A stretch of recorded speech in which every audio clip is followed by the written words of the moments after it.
உண்மையுள்ள மனுஷன் பரிபூரண ஆசீர்வாதத்தை பெறுவான்.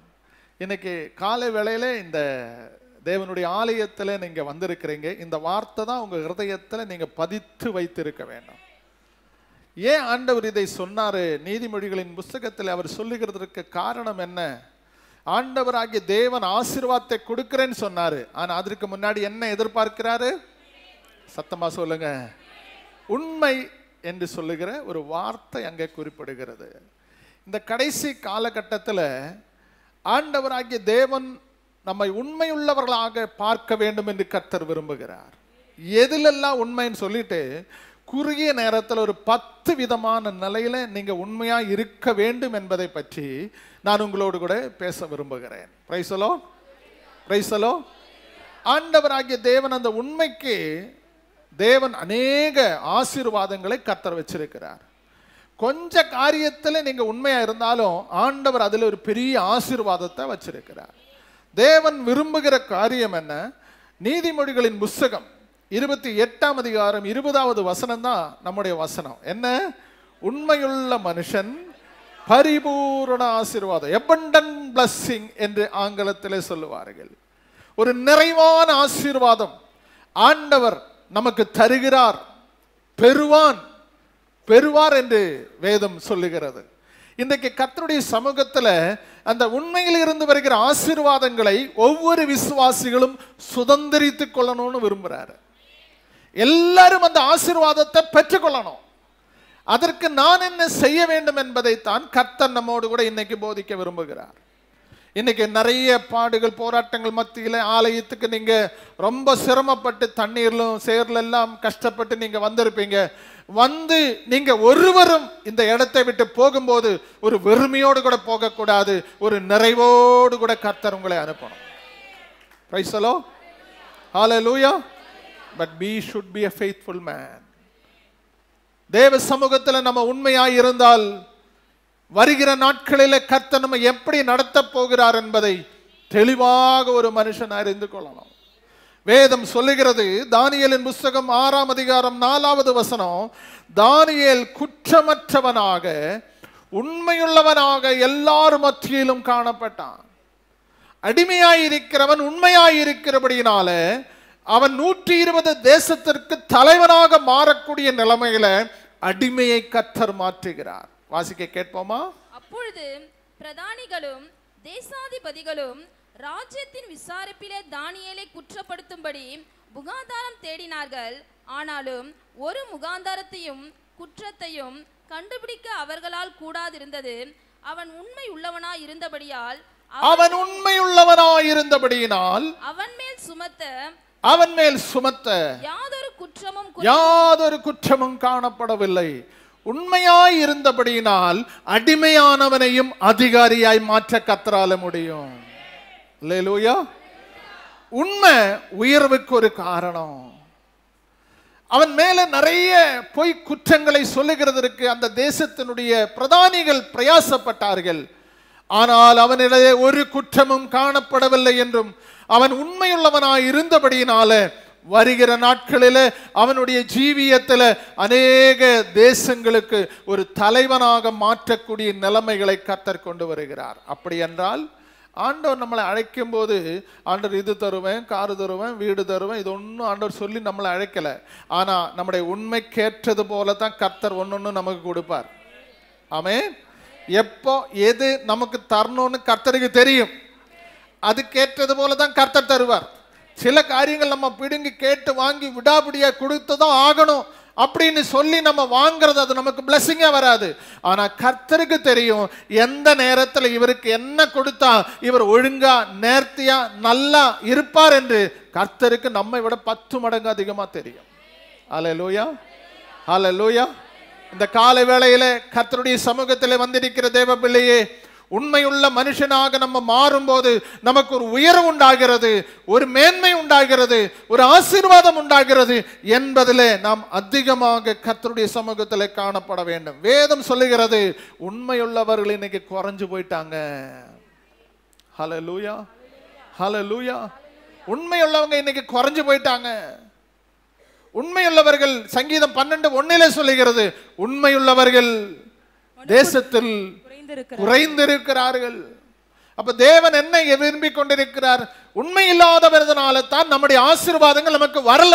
அது அவங்களை குறை சொல்லி இவங்களை குறை சொல்லி மாமா மச்சா சொந்த பெந்தம் பாஸ்டர் சபை யாரையும் நீங்க குறை சொல்ல வேண்டிய அவசியம் இல்லை.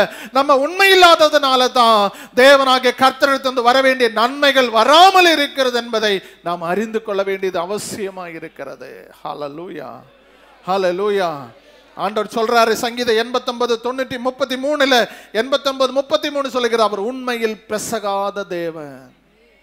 பெசகு ஆண்டவர் வரமாட்டார். ஆண்டவர் தப்பி தவறி நம்மை ஆசீர்வதிக்கிறவர் அல்ல. ஏதோ போனா போகட்டும் நம்மை ஆசீர்வதிக்கிறவரும் இல்ல. ஆண்டவர் எப்போதும் சொல்லுகிறார், நீ இப்படி செய்ய, நான் உன்னை ஆசீர்வதிப்பேன். ஆண்டவர் கொடுத்திருக்கிற நன்மைகளை நாம் பெற்றுக்கொள்ள வேண்டும் என்று சொன்னால் இந்த பூமியின் நிறைவும் அது கர்த்தருடையது. அதை பெற்றுக்கொள்கிறதுக்கு நான் தயாராகணும்னா கர்த்தர் பார்க்கிற காரியம் முதல்ல நம்முடைய உண்மை. இப்ப நான் அந்த வசனத்துக்கு நேராய் கடந்து செல்கிறேன்.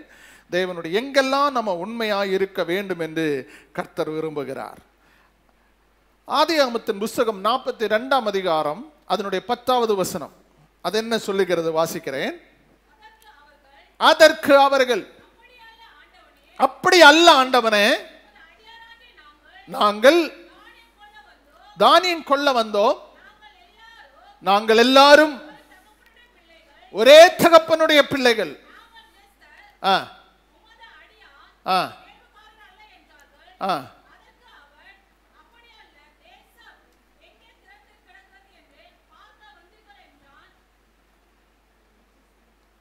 வார்த்தையில் உண்மையுள்ளவர்கள். 16வது வசனத்தை வாசிங்க. இதனாலே மைக்கில் வாசிங்க. இதனாலே நீங்கள் சோதிக்கப்படுவீர்கள். உங்கள் சகோதரனை அழைத்து வரும்படி உங்களில் ஒருவனை அனுப்புங்கள். உங்களிடத்தில் உண்மை உண்டோ இல்லையோ என்று உங்கள் வார்த்தைகள் சோதிக்கப்படும் அளவும். போதும், வார்த்தையில் உண்மை. ஆமென். Praise the Lord. முதல்ல எதில உண்மையா இருக்கணும்? ஒரு தேவ பிள்ளை எதில உண்மையா எதிர்பார்க்கிறார்? உங்க வார்த்தை, உங்க பேச்சில உண்மையா இருக்கணும். இந்த ஜோசப்போடு கூட இருக்கிற சகோதரர்கள் அவர்கள் இப்பொழுது தானியம் கொள்ளும்படியாக வருகிறார்கள். வந்தவர் இவருடைய சொந்த சகோதரத்தில் தான் கேட்கிறார் என்று அவர்களுக்கு தெரியவில்லை. இவர்களிடத்தில் உண்மை உண்டா என்பதை பார்க்கும்படியாகத்தான் அங்கே சொல்லப்பட்டிருக்கிறது. வார்த்தையில் உண்மை. Price the Lord, price the Lord. பேச்சில் நம்ம பலரும் பேச்சில் சொல்லுவோம், நான் உலகத்தான் சொல்லுவோம், வாயில வடை சுடுவான். என்ன வார்த்தை அசால்ட்டா பேசிடுவான். அப்படி செய்யறேன் பாஸ்டர், இப்படி செய்யறேன் பாஸ்டர், ஒன்னும் செய்ய மாட்டான். எதுக்கு விடுற? எது செய்யறியோ அதை சொல்லு, எதை சொல்றையோ அதை செய்ய. அதான் கர்த்தர் விரும்புகிறார். Price the Lord. நம்ம பேசுறதெல்லாம் நம்ம ஒரு வக்கீல் கூட பேச மாட்டாங்க, அந்த அளவுக்கு ரொம்ப பேச தெரிந்தவர்கள். பேச்சில் ஒன்றும் குறையில்லை பிரதர் சிஸ்டர். மற்றவர்களை பேசி எப்படி கவுக்கணும்னு நமக்கு தெரியும். மற்றவர்களிடத்தில் பேசி எப்படி வசீகரிக்கணும்னு நமக்கு தெரியும். மற்றவர்களிடத்தில் பேசி எப்படி வஞ்சனை மூட்டி எப்படி குழப்பம் பண்ணணும்னு நமக்கு தெரியும். எல்லாம் நமக்கு தெரியும். இந்த பேச்செல்லாம் எடுபடாதுன்னு தான் கர்த்தர் சொல்றார். இந்த வருஷத்தின் கடைசியில கர்த்தர் உங்க பார்த்து சொல்றாரு, பேச்ச கொஞ்சம் ஞாபகமா வச்சுக்கோ, அடக்கி வாசி. தேவையில்லாத இடத்துல போய் தலையிட்டு தேவையில்லாத வார்த்தை பேசி எங்கேயும் போய் சிக்காத, மாட்டிக்கொள்ளாத. உன்னுடைய பேச்சு மற்றவர்களுக்கு புண்பட மாதிரி இருக்காது. மற்றவர்களை வேதனைப்படுத்துற மாதிரி, மற்றவர்களுக்கு வேதனைக்கு உண்டாக்குற வார்த்தைகள் உன் வாயிலிருந்து புறப்படாது. பேச்சில நீ உண்மையாயிரு. யாராயிருந்தாலும் சரி. அப்பா பிள்ளைகிட்ட எப்படி பேசணும், பிள்ளைகள் அப்பாவிடத்தில் எப்படி பேசணும், கணவன் மனைவி இடத்துல எப்படி பேசணும், மனைவி கணவன் இடத்துல எப்படி பேசணும், போதகர் விசுவாசிகள் இடத்துல எப்படி பேசணும், விசுவாசிகள் போதகர் இடத்துல எப்படி பேசணும், எல்லாம் நல்ல தெளிவாயிரு. பெதேல் சாரோன் சபையில் வருகிற விசுவாசிகள் வார்த்தையில உண்மையாயிரு. வார்த்தையில உண்மையா இருந்தா தான் அடுத்த ஸ்டெப்புக்கு நீங்க போக முடியும். வேதத்தில் நிறைய காரியங்கள் எனக்கு சொல்ல முடியும். யோசுவாவின் புத்தகம் 8ஆம் அதிகாரம் 24வது வசனத்தை கவனிங்க. 8ஆம் அதிகாரம் 24வது வசனம். இஸ்ரவேலர் வனாந்திர வெளியிலே தங்களை துரத்தின ஆயின் குடிகளை எல்லாம் வெட்டி தீர்ந்த போதும் அவர்கள் அனைவரும் நாசமாக மட்டும் பட்டய கருக்கினால் விழுந்து இறந்த போதும் இஸ்ரவேலர் எல்லாரும் ஆயிக்கு திரும்பி அதை பட்டய கருக்கினால் சங்கரித்தார்கள். யோசுவாவின் புத்தகம் 8:24 வாசிங்க. ஓகே, அடுத்த வசனம் 1 சாமுவேலின் புத்தகம் 3ஆம் அதிகாரம் 19வது வசனம். 1 சாமுவேல் 3:19. சாமுவேல் வளர்ந்தான், கர்த்தர் அவனுடனே கூட இருந்தார், கர்த்தர் அவனோடு கூட இருந்தார். அவர் தம்முடைய எல்லா வார்த்தைகளிலும் ஒன்றையாகிலும் தரையிலே விழுந்து போக விடவில்லை. ஒரு வார்த்தை கூட என்ன செய்யல, வேஸ்டா போகல. ஆமென். இந்த கால வேளையில நீங்க புரிஞ்சுக்கொள்ளுங்க, நீங்க வாயில இருந்து சொல்லுகிற ஒரு வார்த்தைகளும் தரையில விழாதபடி பேசுகிற ஞானமுள்ள வார்த்தைகளை கர்த்தர் உங்களுக்கு தருவாராக. நீங்க பேசுகிற வார்த்தைகள் வேஸ்டாய் போக கூடாது. நீங்க பேசுகிற வார்த்தையில ஒரு கனம் இருக்கணும், ஒரு மதிப்பு இருக்கணும், ஒரு மரியாதை இருக்கணும். அந்த வார்த்தை ஒரு ஸ்தோத்திரம் கருத்துள்ள வார்த்தைகளாய் பேசணும். எந்த ஒரு காரியத்தை நம்ம பேச ஆரம்பித்தாலும் அதில் ஒரு கருத்து இருக்கணும். ஏடாகுடமாய் பேசக்கூடாது. பேச்சில உண்மை. கர்த்தர் இந்த கால வேளையில, இந்த மாசத்தின் வருஷத்தின் கடைசியில நம்ம கிட்ட கர்த்தர் சொல்றாரு, முதல்ல உன்னுடைய பேச்சை ஸ்டடி பண்ணிரும். அனாவசியமா பேசாதே. தேவையில்லாத வார்த்தை விட்டு மாட்டிக்கொள்ளாதே. தேவையில்லாத காரியத்தில் நீ உன்னுடைய நேரத்தை கழிச்சு தேவையில்லாத இடத்துல உட்கார்ந்து அனாவசியமாக அந்த உலகத்தானோடு கூட உலகத்தானை போல நீ பேசாத. நீ கர்த்தருடைய பிள்ளை. நீ ஆண்டவருடைய இரத்தத்தினால மீட்கப்பட்ட பிள்ளை. ஆண்டவர் விரும்புகிறது, ஆண்டவருடைய சமூகத்தில் நீ என்னோடு கூட பேசுகிறவன். வேற இடத்துல போனா வேற நிலையில நீ பேசிக்கொண்டு இருக்கிறாய். காலையில் எந்திரிச்ச உடனே முதல்ல நீ பேச வேண்டியது கர்த்தரோடு கூட தான் பேசணும். நைட்ல படுக்கிறதுக்கு முன்பாக நீ கர்த்தரோடு கூட பேசி தான் படுக்கணும். இடைப்பட்ட நேரத்தில் நீங்கள் எத்தனை நண்பர்களை பார்க்கிறீர்கள், எத்தனை பேரை நீங்கள் நேரடியாக பார்க்கிறீர்கள், பேசுகிறீர்கள். இந்த பேச்சில் எந்த பேச்சும் இடர்தல் உண்டாகிற, மற்றவர்களுக்கு வேதனைப்படுத்துகிற மாதிரி, மற்றவர்களுக்கு ஸ்தோத்திரம் ஒரு அவமானப்படுத்துகிற மாதிரி வார்த்தைகள் மற்றவர்களை குறித்தோ உங்களை குறித்தோ அடுத்தவர்களை குறித்தோ பேசாதபடி நீ உன்னுடைய வாய் கடிவாளத்தினால காத்துக்கொள். இதுதான் கர்த்தர் இன்றைக்கு வருஷத்தின் கடைசி மாசத்தின் கடைசி ஸ்தோத்திரம் நாளில முதல் நாளிலே சொல்லி கொடுக்கிறார். அடுத்த வருஷத்தினுடைய உன்னுடைய பிளஸிங் தடையாக்க கூடாது. அடுத்த வருஷம் நாம் வச்சிருக்கிற ஆசீர்வாதத்தை நீ இழந்து போகாதபடி இந்த காரியத்தை கொஞ்சம் ஸ்டாண்ட் பண்ணிக்கோ. இந்த நேரத்தில் இந்த வேலையை இந்த காரியத்தில் நீ கொஞ்சம் உண்மையாயிரு. ஆண்டவர் அதுதான் எதிர்பார்க்கிறார். அதுதான் கர்த்தர் எதிர்பார்க்கிறார். 2 ராஜாக்களின் புத்தகம் 20ஆம் அதிகாரம் 3வது வசனம். 2 ராஜாக்கள் 20ஆம் அதிகாரம் 3வது வசனம். ஆம் கர்த்தாவே, நான் உமக்கு முன்பாக உண்மையும் மன உத்தமமாய் நடந்து நடத்தையில உண்மை, உமது பார்வைக்கு நடத்தையில உண்மை. எசேக்கியா ராஜா சொல்றார், ஆம் கர்த்தாவே, இப்ப நீ சொன்னீர் நான் சாக போகிறேன் என்று எசேயா மூலமாக நீ சொல்லி கொடுத்தீர். இன்னும் சாகிற நேரத்தில் வீட்டு காரியங்களை வேற ஒழுங்குபடுத்திக்கோன்னு சொல்லிட்டு, ஆனபடினால என்னுடைய நேரம் முடிந்து விட்டது. என்னுடைய நேரம் முடிந்து போகிற இந்த நேரத்தில் நான் மரித்து போகிறேன் என்று எனக்கு நல்ல தெரியும், உமக்கு நல்ல தெரியும். இது மனுஷனுடைய வார்த்தைகள் அல்ல, இது தேவனுடைய வார்த்தைகள். ஆனபடினால வீட்டு காரியங்கள் எல்லாம் ஒழுங்குபடுத்தி மரித்து போகணும். அதற்கு முன்பாக நான் தேவனுடைய ஆலயத்துக்கு போகணும். எங்க போகணும்? வந்திருக்கிற ரிப்போர்ட் என்ன? நீ மரிச்சு போவா. இனி எதுக்கு ஆலயம்? இனி எதுக்கு கர்த்தருடைய பேசு? ஆண்டவர் தான் சொல்லிட்டா நான் செத்து போவேன். இனி என்னத்துக்கு கர்த்தரிடத்தில் கெஞ்சணும்? ஆண்டவருடைய பார்த்தவன் தைரியமாக ஆலயத்தில் நின்று கொண்டு சொல்லுகிறான், நான் நடந்ததை கொஞ்சம் நினைச்சுக்கோ. உமக்கு முன்பாக நான் உத்தமமாய் உண்மையாய் நடந்தேன் என்பதை கொஞ்சம் நினைச்சுக்கோ. நடத்தையில ஒரு தேவ பிள்ளை உண்மையாய் இருக்கணும். எசேக்கியா தன்னுடைய வாழ்க்கையில ஆண்டவருடைய சமூகத்திலே சொல்லுகிற வார்த்தையில முக்கியமான ஒன்று, நான் உமக்கு முன்பாக உண்மையாய் நடந்ததை கொஞ்சம் சத்தமா ஏதாவது நினைக்கிறதுக்கு இருக்கா பிரதர் சிஸ்டர்? இந்த மாதிரி கட்டான சூழ்நிலை வரும்போது ஆண்டவரிடத்துல சொல்லி இதை கொஞ்சம் பார்த்துக்குங்க ஆண்டவரே. ஏதாவது ஒரு காரியத்தில் நம்ம கர்த்தரிடத்துல சொல்லி, ஆண்டவரே நான் இந்த காரியம் எல்லாம் செஞ்சேன்.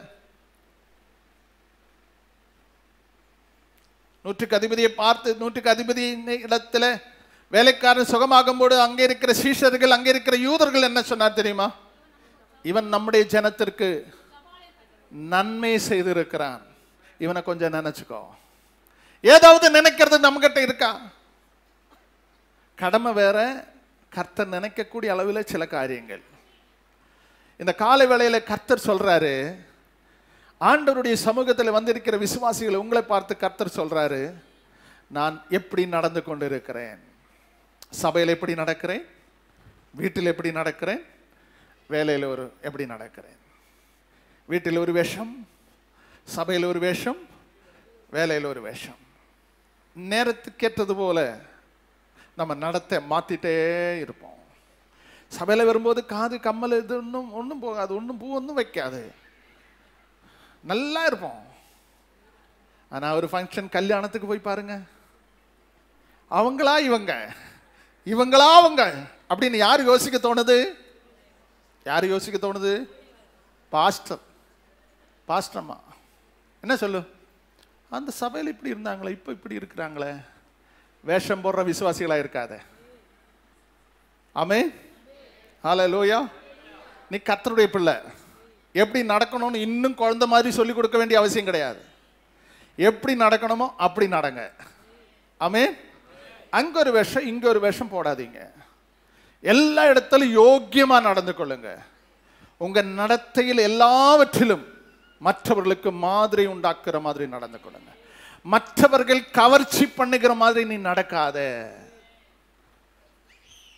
தேவ சமூகத்தில் வந்திருக்கிற தேவ பிள்ளையே, கர்த்தர் உங்களை பார்த்து உன்னுடைய நடக்கையில் எல்லாவற்றிலும் பரிசுத்தமாயிரு. ஹல்லேலூயா. நமக்கு பணம் இருக்கு, வசதி இருக்கு, படிப்பு இருக்கு, நம்முடைய ஸ்டாண்டர்ட் இது மாதிரி நடக்கலாம். நல்லா நடங்க, யோக்கியமாய் நடங்க. விலை உயர்ந்த வஸ்திரம் போடுங்க, நல்ல சந்தோஷமாயிருங்க, நல்ல அழகாயிருங்க. ஆண்டவர் என்ன சொல்றார் தெரியுமா? ஆண்டவருடைய சித்தத்தின்படி நம்ம நடக்கிறோமா என்பதை யோசித்து பாருங்க. ஹல்லேலூயா. நான் நடத்தையில உண்மையா இருக்கிறானா என்று யோசித்து பாருங்க. என்னுடைய வழிகளில் நான் உண்மையாய் நடக்கிறானா என்பதை நான் யோசிக்கக்கூடிய ஒரு கிருபை அந்த யோபு தன்னுடைய வாழ்க்கையில எழுதின 34:11 சொல்லப்பட்டிருக்கிறது. வார்த்தை கவனிங்க. 34:11 மனுஷனுடைய செய்கைக்கு தக்கதை, மனுஷனுடைய செயல்பாட்டுக்கு தக்கதை அவனுக்கு சரி கட்டி, அவனுக்கு சரி கட்டுகிறவ. நீ எப்படி நடக்கிறையோ அப்படி நான் என்ன செய்ய போறேன்? சத்தமா சொல்லுங்க, சரி கட்டுவார். ஹல்லேலூயா, ஹல்லேலூயா. நமக்கு ஆசீர்வாதம் வரும்போது, ஆண்டவர் நம்மை ஆசீர்வதிப்பான் சொன்னாரு, வரும்போது நம்முடைய நடத்தை மாறாதிருங்கள். ஹல்லேலூயா, ஹல்லேலூயா. நான் நானாகவே இருக்கிறேன். நான் வேறொரு மனுஷனாய் மாற விரும்பவில்லை. நான் நானாகவே இருக்கிறேன். ஒரு தேவ பிள்ளை ஒரு தேவ பிள்ளையாகவே இருக்கணும்னு கர்த்தர் விரும்புகிறார். எந்த நேரத்திலும், எந்த சூழ்நிலையிலும், எந்த காலத்திலும். நான் சொல்லுகிறதை நன்றாக புரிந்து கொள்ளுங்கள். நல்ல கோட்டு சூட்டு போடுகிற இடத்துல போடுங்க, நல்ல ட்ரெஸ் போன்ற இடத்துல போடுங்க, எந்தெந்த இடத்துல என்னென்ன போடணுமோ போடுங்க. அதெல்லாம் யோக்கியமா இருக்கணும். உள்வஸ்திரம் தெரிகிற மாதிரி வஸ்திரம் போடாதிருங்கள். வாலிப பிள்ளைகள் பொறுமையா ஸ்தோத்திரம். முக்கியமா நான் சொல்றேன், உள்வஸ்திரம் காட்டிட்டு உங்க வஸ்திரத்தை போடாதிருங்கள். மற்றவர்கள் கவர்ச்சி பண்ணுகிற மாதிரி நடக்காதிருங்கள். ஏன் அந்த பையன் என்ன பார்க்கறான்? உன் உடைய சரியில்லையே,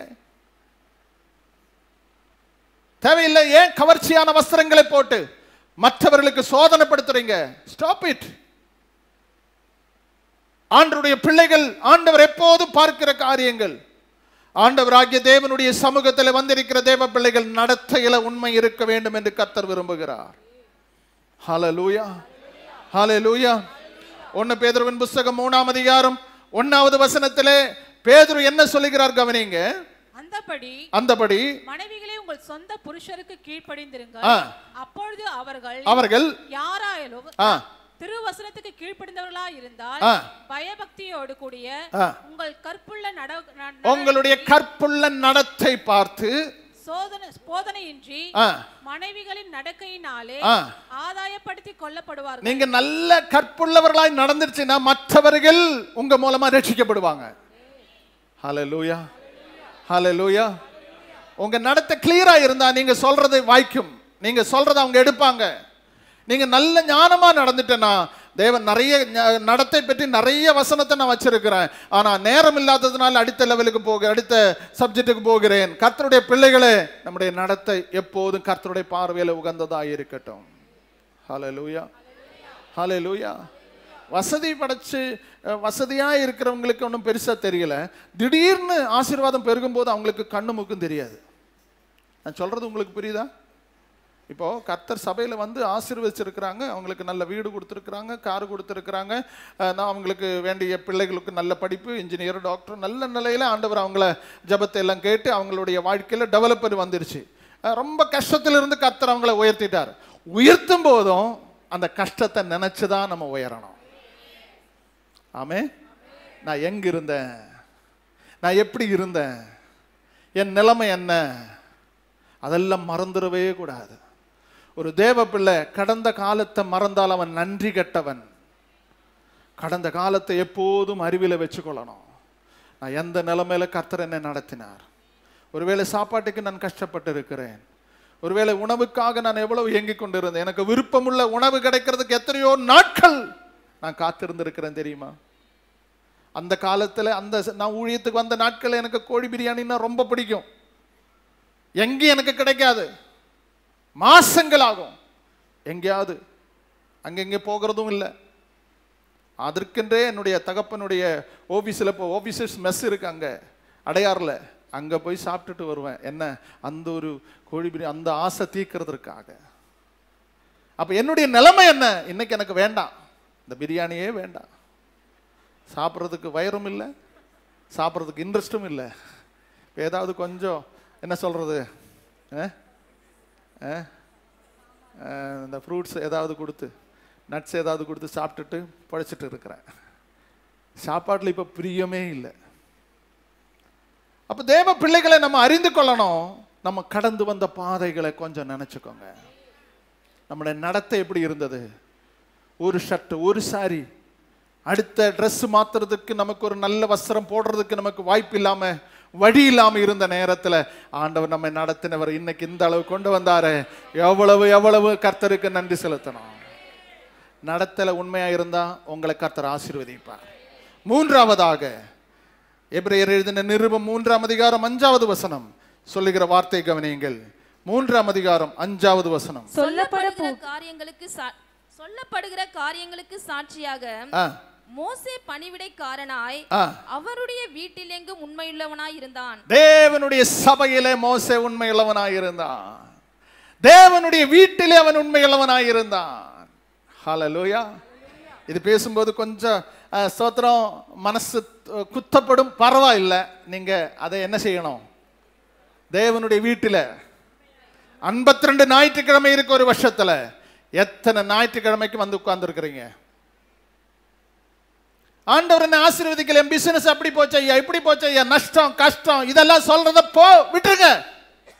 நீ எத்தனை ஞாயிற்றுக்கிழமை கர்த்தருக்கு முக்கியத்துவம் கொடுத்திருக்கிற? தேவனுடைய வீட்டில் நீ எவ்வளவு உண்மையா இருந்திருக்கிற?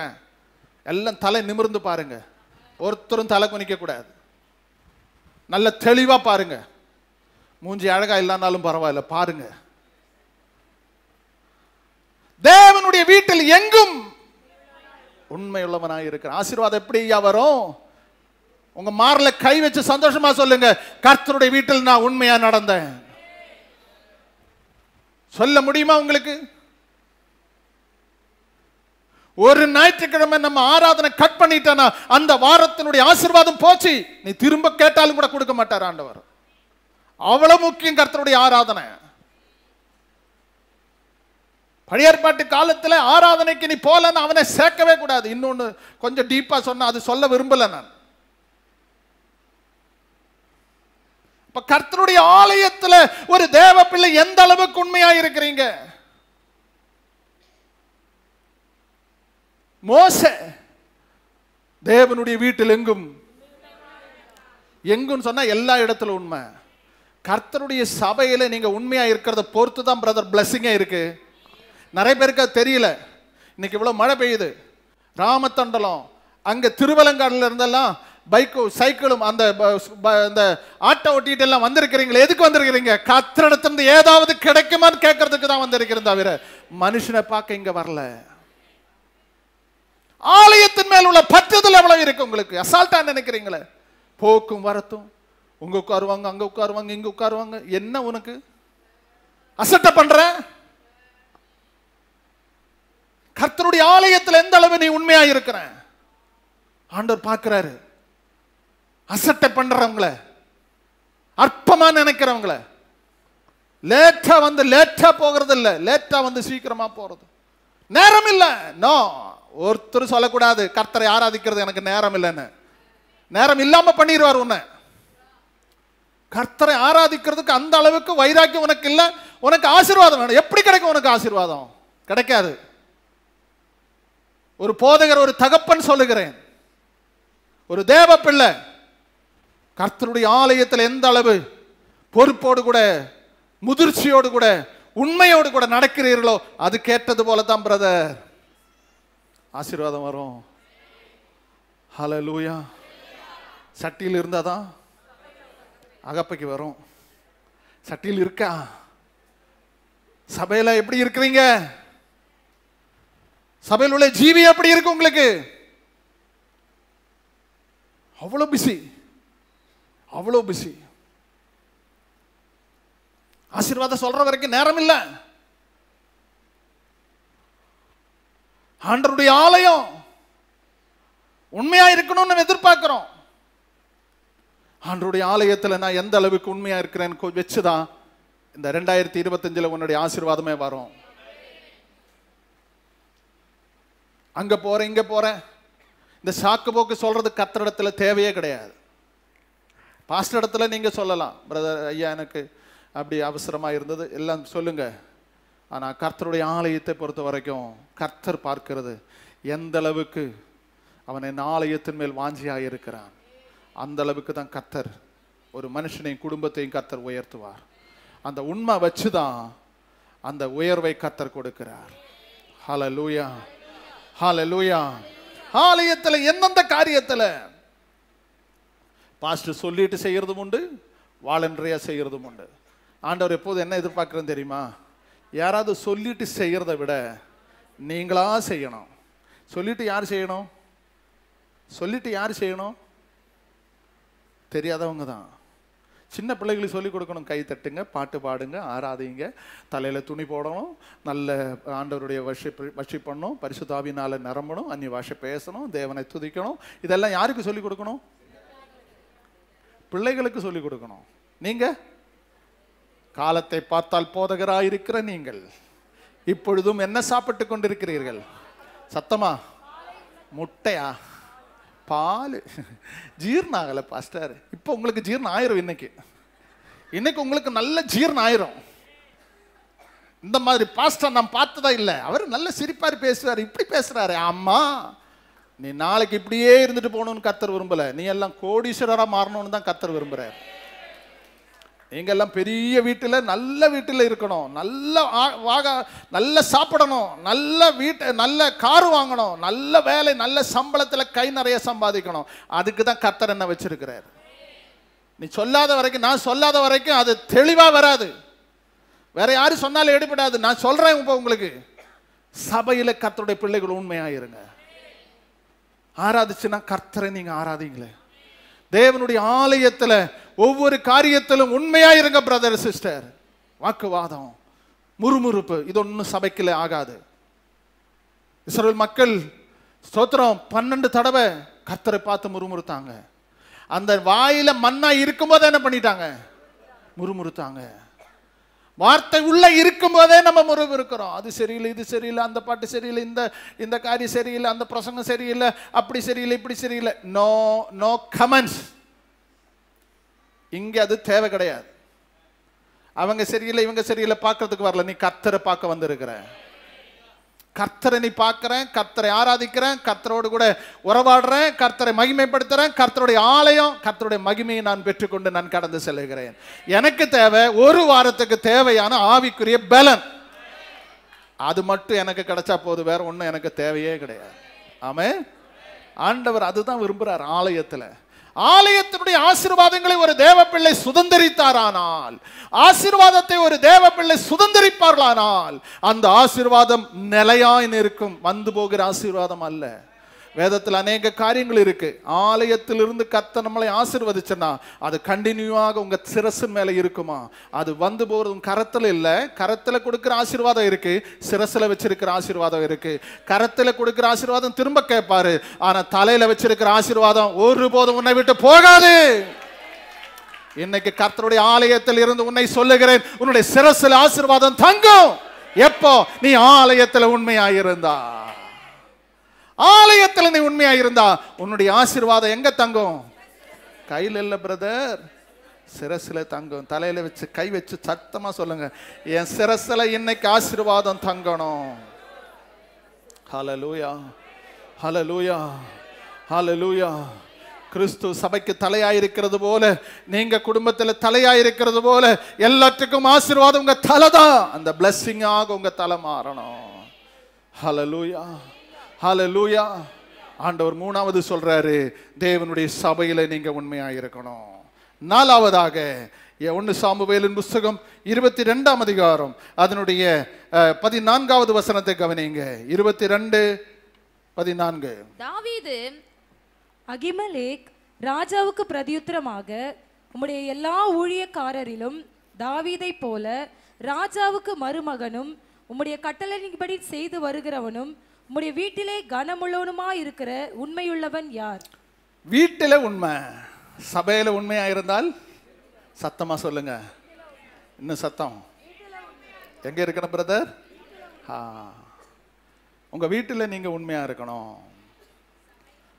ஆசீர்வாதம் பெறணும், வீட்டில் ஆசீர்வாதம் இருக்கணும். ஆண்டவர் வீட்டில் உண்மையை எதிர்பார்த்து கொண்டிருக்கிறார். ஹல்லேலூயா. கணவன் மனைவிக்கு உண்மையா இருக்கணும், மனைவி கணவனுக்கு உண்மையா இருக்கணும், அப்பா பிள்ளைகளுக்கு உண்மையா இருக்கணும், பிள்ளைகள் அப்பாவுக்கு உண்மையா இருக்கணும், அப்பா பாட்டி, இதெல்லாம் கர்த்தர் இன்னைக்கு எதிர்பார்க்கிறார். ஹல்லேலூயா, ஹல்லேலூயா, ஹல்லேலூயா, ஹல்லேலூயா. இன்னைக்கு கர்த்தர் சொல்றாரு, நம்முடைய வீட்டில் நம்ம உண்மையா இருக்கணும். நான் எப்போதும் பாஸ்டருக்கும் சொல்லுவேன், விசுவாசிகளும் சொல்லுவேன், முதல் இடம் கர்த்தருக்கு, 2வது இடம் வீட்டுக்கு, 3வது இடம் சபைக்கு.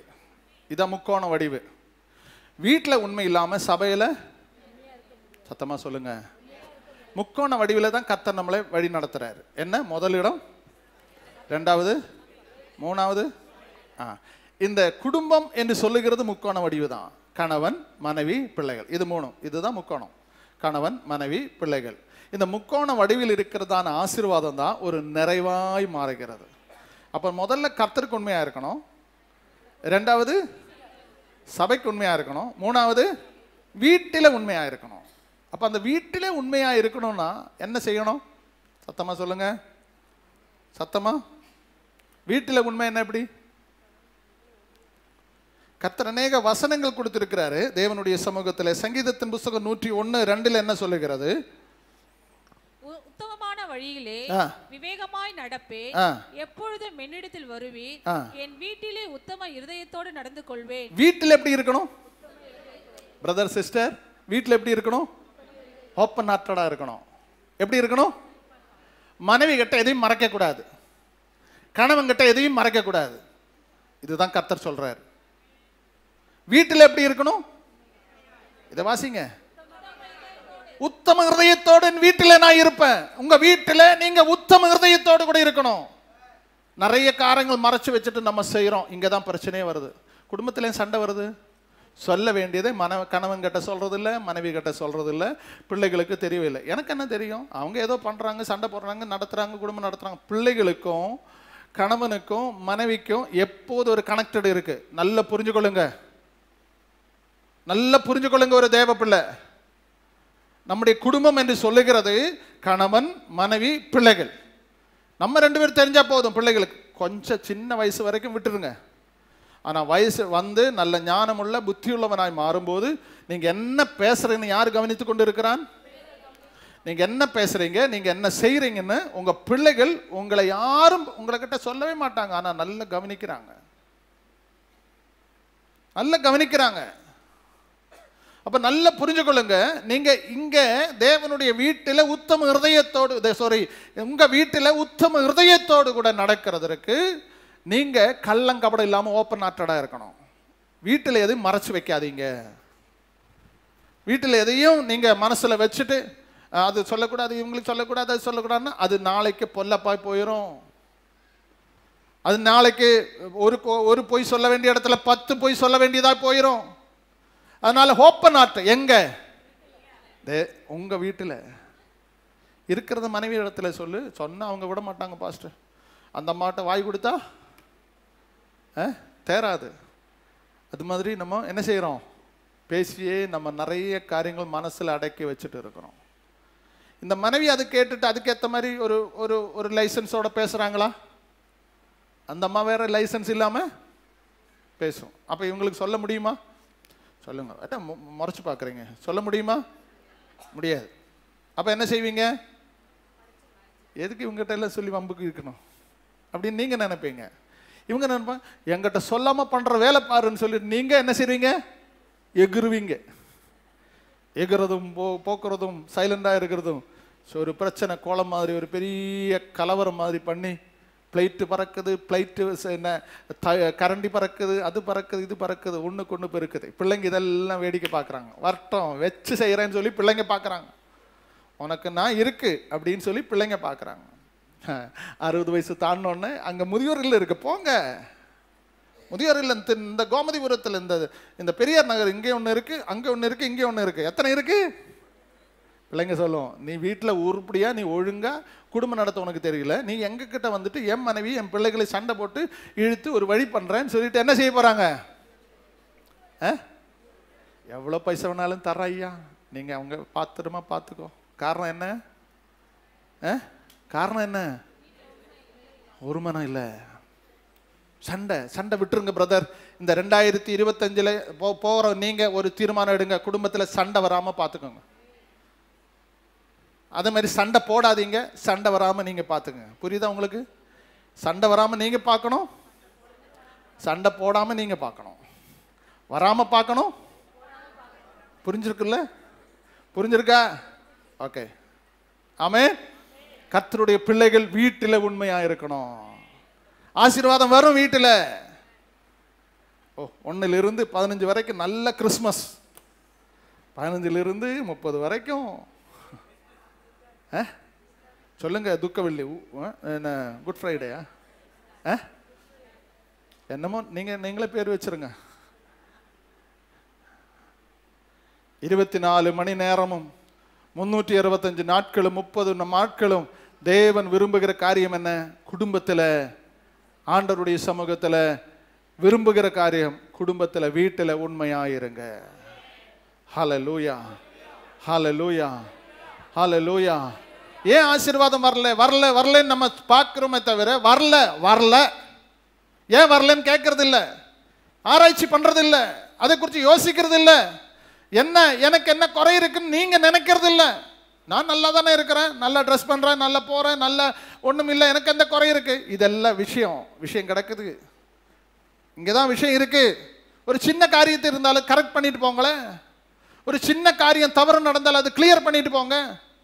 பாவத்தை மறைக்கிறவன் அதை அறிக்கை செய்து விட்டு விடுகிறவன் இரக்கம் பெறுவான். அந்த இரக்கத்தை இந்த வருஷத்தின் கடைசியில் பெற்றுக்கொள்ளுங்களேன்.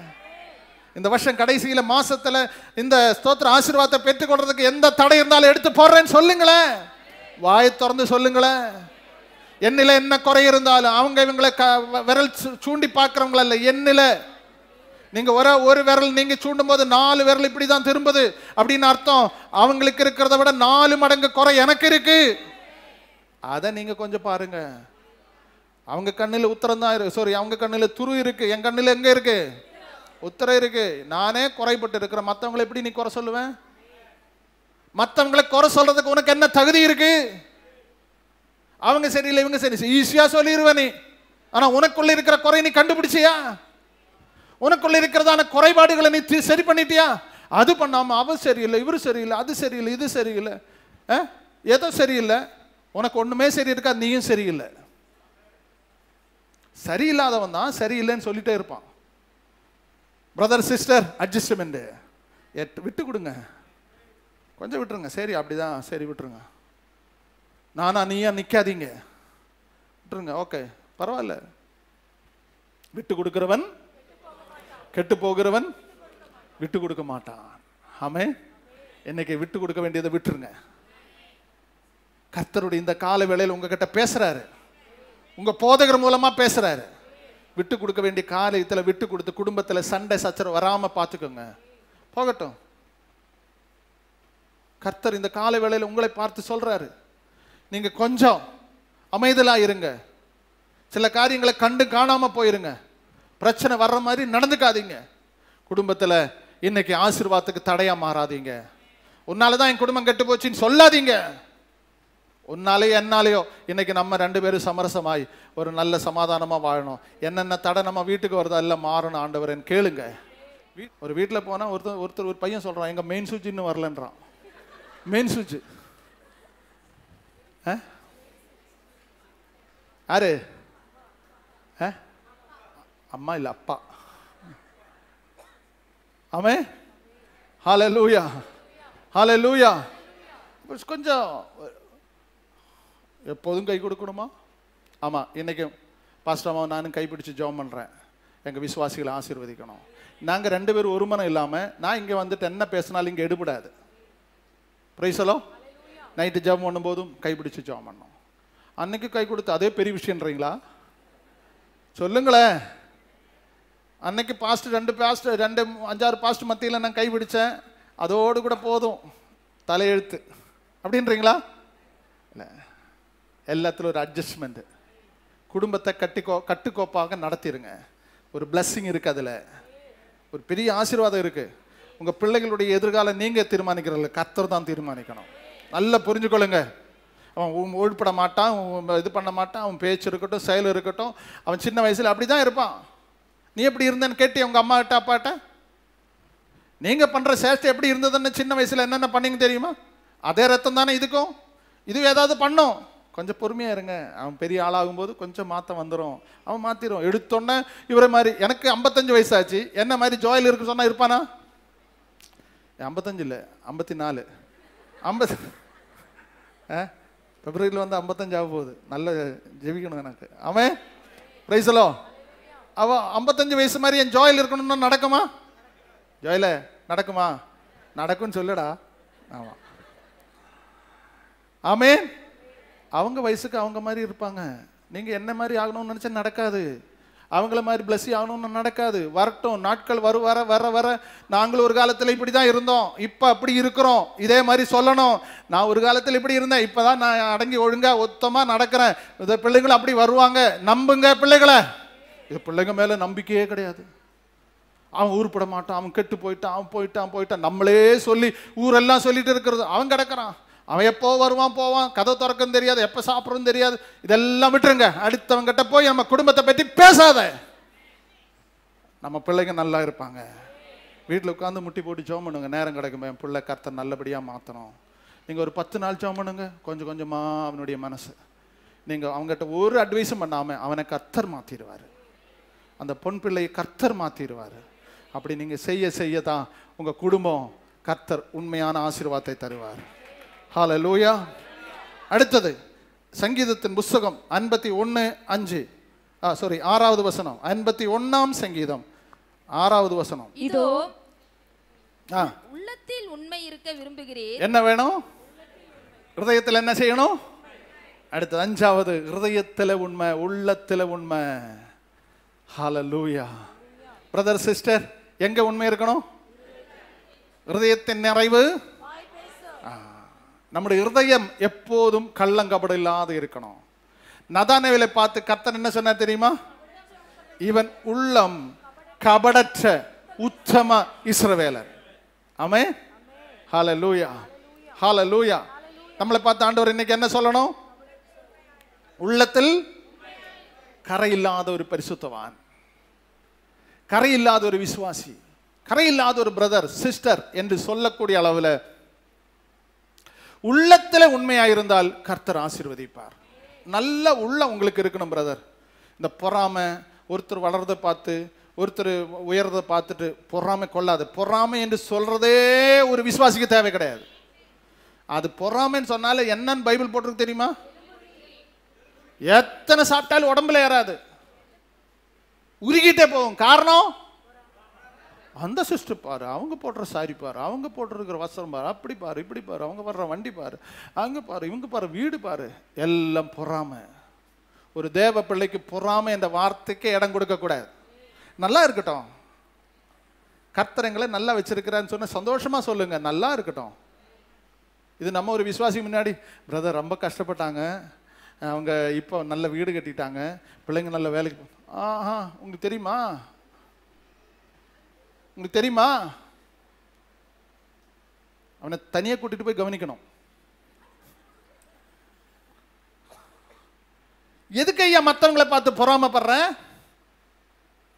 ஒரு காரியம், ஒரு ஆள் ஒரு பிரதரை பற்றி, பிரதர் பாரு இன்னைக்கு கர்த்தர் அவங்களை ஆசீர்வாங்க, பிள்ளைங்க பாரு இன்னைக்கு அமெரிக்கா போயிட்டாங்க, அங்கே போயிட்டாங்க, இன்னைக்கு ஃபியூச்சரில் 2025 நிறைய பேர் வெளிநாட்டு உங்கள் பிள்ளைகள் எல்லாம் போக போகிறாங்க. நிறைய காரியங்களை கர்த்தர் இன்னைக்கு ஃபியூச்சரில் பெரிய பெரிய காரியங்கள் எல்லாம் கர்த்தர் உங்களுக்கு வச்சிருக்கிறாரு. நான் கடந்த நாளில் ஜெபிக்கும் போது தான் சொன்னேன், என்ன ஆண்டவரே இப்படி சூழ்நிலைகள் எல்லாம் இப்படி இருக்கு, ஸ்தோத்திரம், நிறைய பேர் கல்யாணம் நடக்கலை, வேலை இல்லை, அது இல்லை, இது இல்லைன்னு நிறைய மைண்டில் வந்தபோது ஆண்டவர் சொன்ன எல்லாத்துக்கும் ஒரு மாற்றங்களை கர்த்தர் தருவார். முதல்ல இது நீ பிரசங்கம் பண்ண அப்படின்னாரு. இந்த ஆசீர்வாதத்தை நீ சொல்லு, அப்பதான் ஜனங்க ஈடுபடுவாங்க, ஜனங்க உணர்வாங்க, தேவ பிள்ளைகள் அதை அறிந்து கொள்ளுவாங்க அப்படின்னு சொன்னார். அப்போ உள்ளத்துல என்ன இருக்கணும்? மற்றவங்க உயர்வில் நீங்க என்ன செய்யணும்? ஆண்டவரே அவங்களை கர்த்தர் இந்த மட்டும் ஆசீர்வதிச்சிருக்கீங்க, ரொம்ப நன்றி ஆண்டவரே, எங்களுக்கு ஆசீர்வாதம் இருக்கோ இல்லையோ அவங்களை கர்த்தர் நல்லா வச்சிருக்கிறாங்க. அந்த மனசு, அந்த உள்ளம் உங்களுக்கு இருந்தாலே போதும், நீங்க உயர்ந்துருவீங்க. ஹல்லேலூயா. மனசு சுத்தமா இருக்கணும். பைபிள் சொல்லுகிறது, சங்கீதக்காரர் என்ன சொல்லுகிறாரு? சொல்லுங்க, சுத்தம் இருதயம் உள்ளவர்களுக்கு கர்த்தர் நல்லவராகவே இருக்கிறார். அப்ப நம்முடைய உள்ளம் எப்படி இருக்கணும்? நல்ல உள்ளம் எப்படி இருக்கணும்? சுத்தமா இருக்கணும். இது கரைப்படுத்த கூடாது. இது கரைப்படுத்தினா அது சரியில்லை, இது சரியில்லை, அப்படி சரியில்லை, அவங்க பாருங்க, இவங்க பாருங்க, அவங்க எப்படி வளர்ந்தாங்க உங்களுக்கு தெரியுமா? அவங்க ஆரம்ப காலம், ஆமா அப்படிதான், எல்லாருடைய ஆரம்ப காலம் அப்படித்தானே, ஆரம்ப காலம் அப்படித்தானே. தேவ பிள்ளைகளை நல்லா புரிஞ்சுக்கொள்ள, நம்முடைய ஆரம்ப காலம் எப்படி இருந்தது? சிம்மினி வழக்கில் ஒரு கட்டில் 5 பேர் படுப்பாங்க, அதுவும் பாயில் கட்டில் கூட இல்லைன்னா கீழே தான் படுப்பாங்க, ஒரே போர்வை 4 பேர் போர்த்துருவாங்க. இப்படியெல்லாம் இருந்த காலத்தில் கர்த்தர் இன்னைக்கு ஆளுக்கார் ஒரு கட்டில், ஒரு பீரோ, ஒரு என்னென்னு சொல்றது, ஒரு ஆளுக்கு தேவையானதெல்லாம் ஒரு ரூமில் கொடுத்து உன்னை நல்லா வாழ வச்சா நீ அடுத்தவங்களை பார்த்து பொறாமப்பட்டு இருக்கிற. உள்ள சுத்தமா வச்சிருங்க, உள்ளம் கரைபடாதபடி பாதுகாத்து கொள்ளுங்க. ஒரு நல்ல உள்ளத்தோடு கூட கர்த்தரை துதிங்க, அதுதான் நம்முடைய பிளெஸிங், ஆசீர்வாதம். நான் இத்தனை வருஷமா ஆலயத்துக்கு வர்றேன், எனக்கு ஒண்ணுமே இல்லை, அவரை கர்த்தர் உயர்த்திட்டாரு சொல்லாதீங்க. ஏற்ற காலத்தில் உங்களை உயர்த்தும்படி அவருடைய பலத்த கரத்துக்குள்ள. இங்க டான்ஸ் ஆடினா தான் பிரச்சனை. அடங்கி இருங்க. கர்த்தருடைய உள்ளங்கையில் நீ வரைந்திருக்கிறாய், உள்ளங்கையில் உன்னை தாங்கி இருக்கிறார். தகப்பன் ஒரு தோளிலே துமக்கிறது போல உன்னை சுமந்த விட மட்டும் கொண்டு வந்தார். சாம் காலையில பாடும்போது ஸ்தோத்திரம் எடுத்த உடனே பாடினார். எனக்கு உள்ளத்துல ரொம்ப மகிழ்ச்சி ஆயிட்டது. என்ன நெருக்கத்தில் இல்லை, என்ன உங்க தோள் மேல பாடலையா? ஆனாலும் ஒண்ணு மட்டும் தெரியும், நான் உங்க தோளில. ஆமே. நெருக்கம், கஷ்டம், பாடு, உபதிரம் எல்லாம் வந்துருச்சு, ஆனாலும் நான் உங்க தோளில. ஆமே.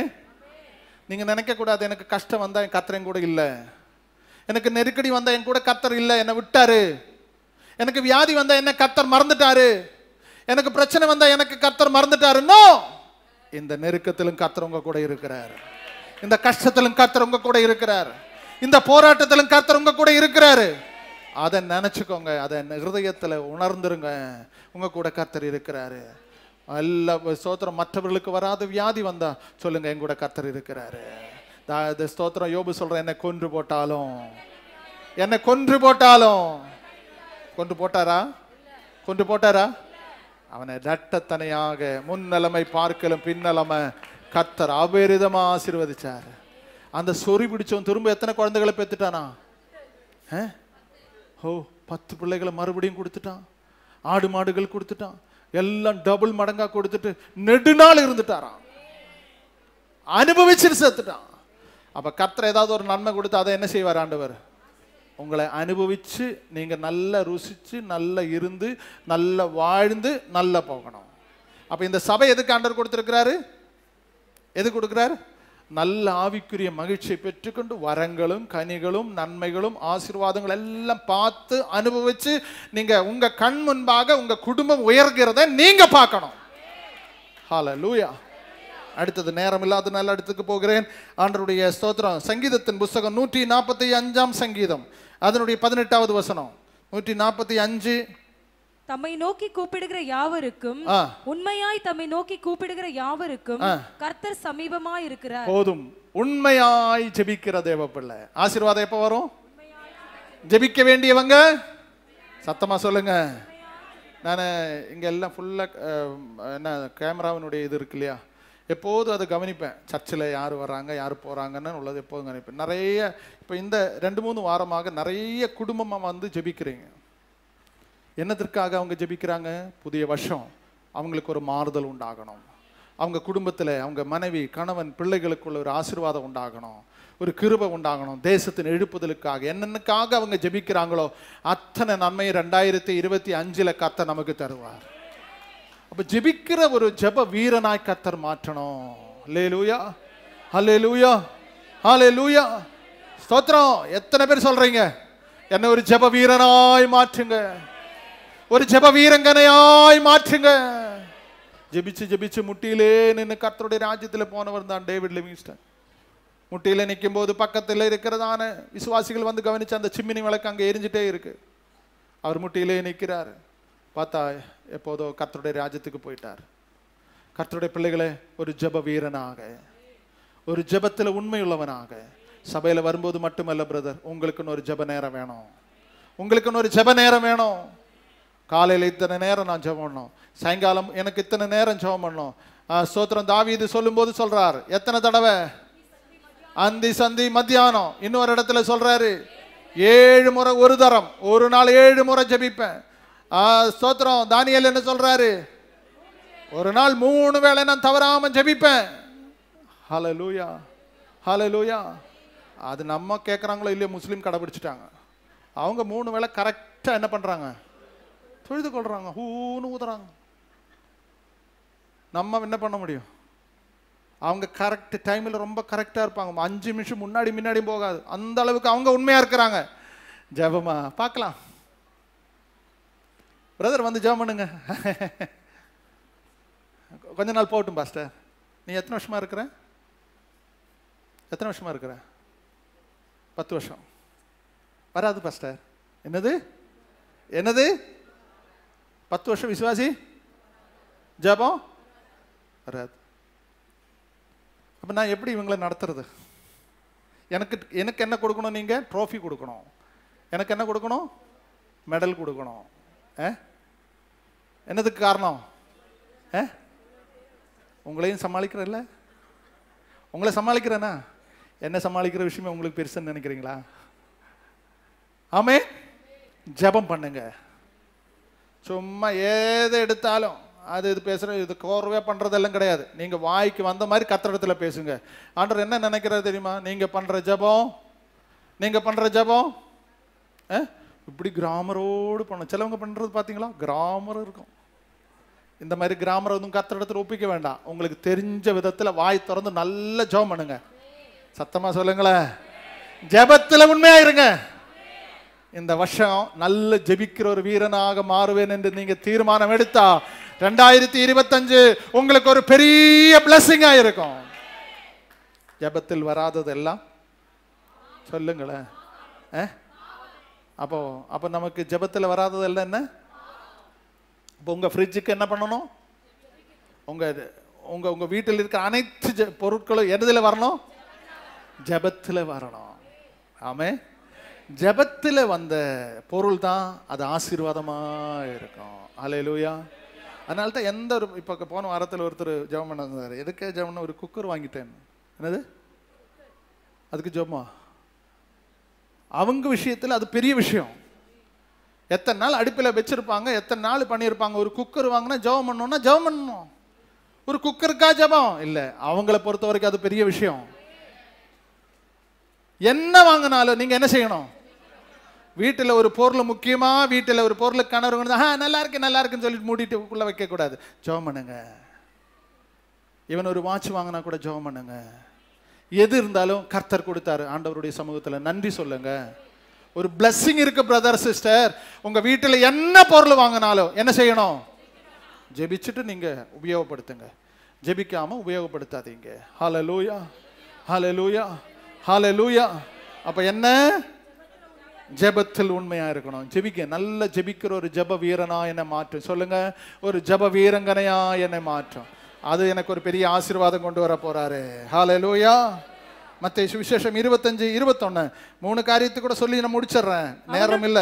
அவனுடைய எஜமான் அவரை நோக்கி நல்லது உத்தமமும் உண்மையுமுள்ள ஊழியக்காரனே, கொஞ்சத்திலே உண்மையாய் இருந்தாய். கொஞ்சத்தில் உண்மை. ஆண்டவர் என்ன எதிர்பார்க்கிறாரு? எனக்கு ஒரு 5 லட்சம் ரூபாய் கிடைச்சா நான் 50,000 ரூபாய் கர்த்தருக்கு கொடுப்பேன். அப்படித்தான் நம்ம ஜெபம், அப்படித்தான் நம்ம ஜெபிக்கிறோம். எனக்கு இப்போ ஒரு 10 லட்சம் ரூபாய் லாட்டரி அடிச்சுன்னு வச்சுக்கோ. இது என்ன ஆசை? இது என்ன ஆசை? சிலவங்க சொல்லு, எனக்கு மட்டும் ஒரு 10 லட்சம் ரூபாய் லாட்டரி அடிச்சிருந்தா நான் 10 லட்சம் ரூபாயே சர்ச்சு கட்ட கொடுத்துருப்பேன். உனக்கு லாட்டரி அடிக்க மாட்டேங்காது, உனக்கு அந்த காசு வரவும் வராது. நீ என்ன செய்யணும்? ஆண்டவருடைய சமூகத்தில் உனக்கு 10 ரூபா கிடைச்சா 1 ரூபா கொண்டு வந்து இங்கே காணிக்கையில போட்டீங்களா? அதெல்லாம் போடுவாங்க. 50,000 ரூபாய் வந்துடுச்சு, எத்தனை கொடுக்கணும்? பாஸ்டருக்கு அவ்வளோ தேவையா? அவர் என்ன சாப்பிட்டு சாப்பிட்டு கொழுத்து கொழுத்து இருக்கிறாரு, நம்ம போடுற காணிக்கை என்னதுக்கு அவருக்கு? அப்படி என்ன நினைக்கிறீங்க? பிரதர் சிஸ்டர், நீங்க 10 லட்சம் போட்டாலும் இங்க தேவைகளுக்கு மிஞ்சி தான் இங்க உள்ள காரியங்கள். இந்த ஒரு சபை உங்களுக்கு தெரியுமா, 70 சபைக்கு மந்த்லி சப்போர்ட் பண்ணிட்டு இருக்கிறோம், மிஷின் சப்போர்ட். அப்ப தேவ பிள்ளை இந்த பணக்கார சபை கிடையாது, வசதி வாய்ப்புகள் உள்ள ஒரு சபை. ஏழை எளிய மக்கள் கர்த்தருக்காக உதாரத்துவமாய் உற்சாகமாய் தேவனுக்காக அர்ப்பணிப்போடு கூட தியாகத்தோடு கூட கொடுக்கிற காரியங்கள் தான் கர்த்தர் ஆசீர்வதிப்பார். தீர்மானம் போடுங்க, இந்த வருஷம் ஒரு 12 மாசம் ஆக போகுது, 12 மாசத்துல எத்தனை தடவை தசம பாகம் கொடுக்காம முடியல உங்களால? நினைச்சு பாருங்க. கொஞ்சத்தில் உண்மை. ஒரு இந்த மாசம் ஒரு 500 ரூபா தான் கிடைச்சு, இதுல என்ன பாஸ்டர் கொடுக்கறது? 50 ரூபா எடுத்து கர்த்தருக்கு வச்சிருக்கியா? அது பாஸ்டருக்கு வச்சுட்டியா, சபைக்கு வச்சுட்டேன்னு இல்லை, கர்த்தருக்காக. ஹல்லேலூயா. கொஞ்சத்து நீ உண்மையா இருந்தா அதிகத்தில் உன்னை அதிகாரியாய் மாற்றுவேன். ஹல்லேலூயா. இன்னைக்கு கர்த்தருடைய காரியத்துல உண்மையா இருங்க. கொடுக்கல தசம பாகத்தை நீங்க எந்த ஒரு என்ன இருந்தாலும் அதை ஸ்தோத்திரம். தேவ சமூகத்தில் நான் பணத்துக்கு ஆசைப்படுற ஆளு கிடையாது, எனக்கு பணத்தை பற்றி பேசவும் முடியாது. ஆண்டவர் நம்மளை நடத்துறாரு. ஆனா நான் சொல்லுவேன், நீங்க பிளஸ்ஸிங் வரணுமா, தசம பாகத்துல கை வைக்காதீங்க. ஹல்லேலூயா. பொருளாதாரத்தில் ஆண்டவர் கை வச்சிருவாரு. அதனால தான் தசம பாகம் என்று சொல்றது அது கர்த்தருடையது. அது நம்ம எடுக்கிறதுக்கு எந்த வாய்ப்பும் இல்லை. அது நம்ம கர்த்தருக்கு கொடுக்க வேண்டிய நேரத்தில் கொடுத்துட்டானா அந்த மாசத்தினுடைய காரியங்கள் எல்லாம் கர்த்தர் சிறுமையா இருந்தாலும் இதிலெல்லாம் குறைபட்டு இருந்தாலும் கர்த்தர் அற்புதமா நடத்துவார். ஹல்லேலூயா, ஹல்லேலூயா. தசம பாகத்துல திரிபுலா கொடுக்கிற விசுவாசிகள் இங்க இருக்கிறாங்க. 3 மடங்கு 10ல் 3 கொடுக்கிற விசுவாசிகள் இந்த சபையில் இருக்கிறாங்க. அன்னையிலிருந்து இன்னைக்கு வரைக்கும் சொல்றேன், 1 மாசம் 2 மாசம் அல்ல, எல்லா மாசமும் தசம பாகத்துல உண்மையா இருங்க, கர்த்தர் உங்களை ஆசீர்வதிப்பார். நான் சொல்றேன், ஒருபோதும் நீங்க கொடுத்தாதான் எனக்கு அந்த வேலை இந்த ஊழியம் அந்த ஊழியம் எல்லாம் இல்லை கிடையாது. என்ன கர்த்தர் தான் நடத்துறாரு. நல்லா புரிஞ்சுக்கொள்ளுங்க. பணத்துக்கு நான் பின்னாடி போற ஆளே கிடையாது. யார் என்ன சொன்னாலும் சரி. எத்தனையோ சன்னியா போன பிறகு இன்னும் அவங்கள பார்க்கல இவங்கள நான் எங்கேயும் போகல, கர்த்தர் என்ன நடத்துவார். யார் உதவி செய்யலானாலும் கர்த்தர் நடத்துவார். எனக்கு அளவு கடந்த விசுவாசம், சாப்பாட்டுக்கு பட்டினியா இருந்த நாள் இருந்த விசுவாசம், இன்னைக்கு நான் அதை கடைபிடிக்கிறேன். ஆண்டவர் என்னை நடத்தினான்னு நடத்தட்டும், இல்லைன்னா பரவாயில்ல. கர்த்தர் இதுவரையும் குறையில்லாம நடத்தினாரு. ஹல்லேலூயா, ஹல்லேலூயா. 70% ஊழியம் பணத்திற்காக, இந்த கிடைக்கிற காணிக்கை தசமாக எல்லாம் ஊழியத்துக்கு போகிறேன்னு ஒரு சந்தோஷம் எனக்கு இருக்கு பாருங்க. அதுதான் என்னுடைய மகிழ்ச்சி, அதுதான் எனக்கு சந்தோஷம். ஆண்டவர் இந்த நாளில் அப்படிப்பட்டதான ஒரு காரியங்கள் உண்மையாய் கர்த்தர் பார்க்கிறார். இன்னும் 2 காரியங்கள் ஆண்டவருடைய வசனம் சொல்லுகிறது. யோவான் எழுதின சுவிசேஷம் 4ஆம் அதிகாரம் 24வது வசனம் சொல்லுகிறது. என்ன சொல்றாரு? தேவன் ஆவியாய் இருக்கிறார், அவரை தொழுது கொள்ளுகிறவர் ஆவியோடும். எப்படி நம்ம ஆராதிக்கணும்? சத்தமா சொல்லுங்க. ஹல்லேலூயா. எப்படி ஆராதிக்கணும்? ஆவியோடு உண்மையோடும் தேவனை ஆராதிக்கணும். நம்முடைய ஆராதனை எப்படி இருக்கணும்? சத்தமா சொல்லுங்க. ஆவியோடு கூட. அந்நிய பாஷை பேசாம சபை விட்டு போக கூடாது. நல்ல அந்நிய பாஷை பேசி நல்ல வேர்த்து கொட்டி நல்ல தேவனை ஆராதிச்சுட்டு கடந்து சொல்லணும். எப்படி ஆராதிக்கணும்? உண்மையோடு கூட ஆராதனை. அவங்க பார்க்குறாங்க இவங்க பார்க்குறாங்கன்னு ஆராதிக்க கூடாது. நம்முடைய ஆராதனையில் கர்த்தர் இறங்கி வர்றாரா? கர்த்தருடைய டச் என் கையில், என்னுடைய சரீரத்தில் ஏதோ ஒரு நிலையில கர்த்தர் என்னை தொட்டார். உள்ளங்கால் முதல் உச்சந்தலைவர் ஏதோ ஒரு இடத்துல கர்த்தர் உன்னை தொடுவார். எந்த இடத்துல குறைபாடுகள் இருக்கிறது அதில் கர்த்தர் தொடுவார். ஒருவேளை நீ பலவீனத்தோடு வியாதியோடு உள்ளுறுப்பில் ஏதோ போராட்டத்தோடு கூட வந்து அங்கே கர்த்தர் தொடுவார். ஸ்கேனை விட, சிடி ஸ்கேனை விட, எம்ஆர்ஐ ஸ்கேனை விட கர்த்தருடைய கண்கள் என்ன வியாதி என்று பார்த்து அங்கே கர்த்தருடைய ஆணிப்பழுதுள்ள கரம் ஆட்பணிக்கு அந்த கர்த்தருடைய இரத்தத்தினால ஆண்டவராகிய தேவனுடைய கரம் அந்த வியாதியை கர்த்தர் தொடுவார். அதுதான் கர்த்தர் சொல்ற. ஆராதிக்கிற நேரத்தில் அந்த அபிஷேகம் உங்களுக்கு மேல இறங்கணும். கர்த்தரை ஆராதிக்கிற உண்மையோடு கூட ஆராதிக்கணும். ஏதோ அவங்க ஆராதிக்கிறாங்க, அவங்க பேசுறாங்க, அவங்க ஜெபிக்கிறாங்கன்னு விடாதீங்க. அடுத்தவங்களை பார்க்கவே பார்க்காதீங்க. கர்த்தரை நான் ஆவியோடு உண்மையோடும் கூட ஆராதிக்க என்னை பலப்படுத்தும் ஆண்டவரே என்று சொல்லுங்க. அதுல பெரிய ஆசீர்வாதம் இருக்கு. ஆராதிக்கிற தாவீதை கர்த்தர் அரசனாய் மாற்றினார். ஆராதனையில கர்த்தர் தாவீதை என்ன செய்கிறார்? ஆடு மேய்த்தவனை, சத்தமா சொல்லுங்க, அரசனா மாத்திட்டாரு. என்னையா? இஸ்ரவேல் கோத்திரத்தின் சமஸ்த கோத்திரத்தின் தலைவனாக மாறுகிறதல்ல, இஸ்ரவேல் தேசத்தினுடைய தலைவனாக ராஜாவாக மாறுகிறதுக்கு அவன் ஒன்னே ஒண்ணு செஞ்சான். ஆராதனை வீரன். ஆராதனை வீரனுக்கோ ப்ரமோஷன் நிச்சயம். இன்னைக்கு நீங்க என்ன பண்ண போறீங்க? ப்ரமோஷன் பண்ண போறீங்க. அடுத்த லெவலுக்கு போக போறீங்க.